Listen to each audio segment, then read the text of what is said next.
Friends, welcome to Sri Tamil channel.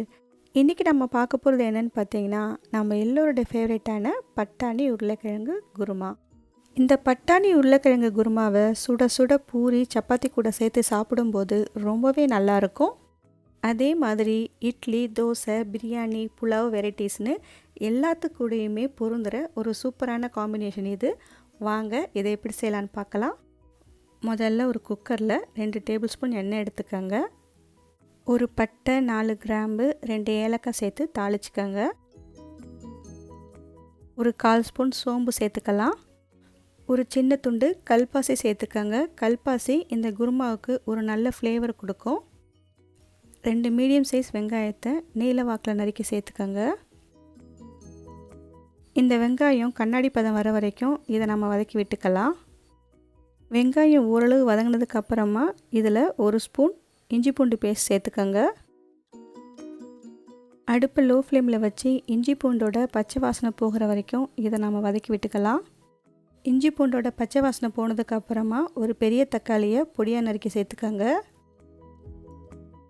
இந்த குருமாவுக்கு பச்சை மிளகாய் மட்டும்தான் காரம் அப்படின்றதுனால ஒரு 6லேருந்து 7 பச்சை மிளகாயை நீல வாக்கில் கீறி சேர்த்துக்கோங்க. ஒரு 5-6 புதினா இலை சேர்த்துக்கோங்க. இருந்தால் சேர்த்துக்கோங்க, இல்லைனா ஸ்கிப் பண்ணிடலாம். இப்போ இதை எல்லாத்தையும் சேர்த்து நல்லா வதக்கி விட்டுக்கோங்க. தக்காளி நல்லா வதங்கி கரையிற வரைக்கும் இதை நம்ம வதக்கி விட்டுக்கலாம். தக்காளி ஓரளவு வதங்கினதுக்கு அப்புறமா 1 கப் பச்சை பட்டாணி சேர்த்துக்கலாம். இது காஞ்ச பட்டாணி. காஞ்ச பட்டாணியை ஒரு 6 மணி நேரம் ஊற வச்சு அதுக்கப்புறமா சேர்த்துருக்கேன்.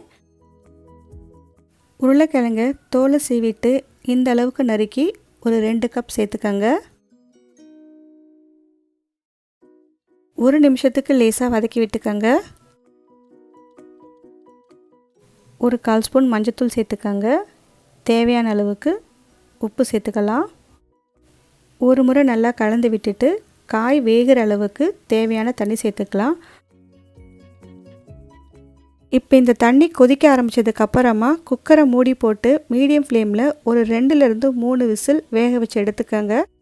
காய் வேகிறதுக்குள்ளே நம்ம தேங்காய் பேஸ்ட் ரெடி பண்ணிக்கலாம். அதுக்கு ஒரு மிக்ஸி ஜாரில் ஒரு 1/2 கப் தேங்காய் துருவல் சேர்த்துக்கோங்க. இது கூட 1 ஸ்பூன் பொட்டுக்கடலை சேர்த்துக்கலாம்.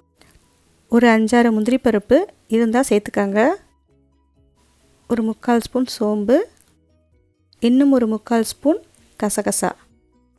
இப்போ இது எல்லாத்தையும் கொஞ்சமாக தண்ணி சேர்த்து பேஸ்ட் மாதிரி நல்ல மைய அரைச்சி எடுத்துகிட்டு வந்துடுங்க. இப்போ பார்த்திங்கன்னா பட்டாணி உருளைக்கிழங்கும் நல்லா சாஃப்டாக வெந்து வந்துடுச்சு. இப்போ நம்ம அரைச்சி வச்ச தேங்காய் பேஸ்ட்டை சேர்த்துக்கலாம். ஒரு முறை நல்லா கலந்து விட்டு உங்களுக்கு ஏற்ற மாதிரி தண்ணி சேர்த்துக்காங்க. பூரிக்கு இல்லை சப்பாத்திக்கு செய்யும்போது கொஞ்சம் திக்காக இருக்கணும். இட்லி தோசைக்கு அப்படின்னும் போது தண்ணி கொஞ்சம் கூட சேர்த்துக்கலாம்.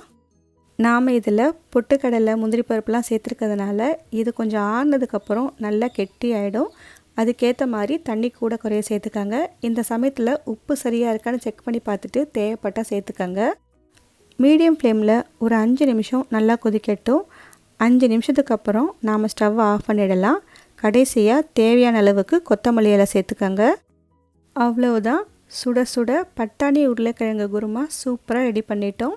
இது நீங்கள் உங்கள் வீட்டில் ஒரு முறை ட்ரை பண்ணி பார்த்துட்டு எப்படி இருக்குன்னு சொல்லுங்கள். இந்த ரெசிபி உங்களுக்கு பிடிச்சிருந்தா லைக் பண்ணுங்கள், ஷேர் பண்ணுங்கள். ஸ்ரீ தமிழ் சேனலுக்கு சப்ஸ்கிரைப் பண்ணுங்கள். தேங்க்ஸ் ஃபார் வாட்சிங்.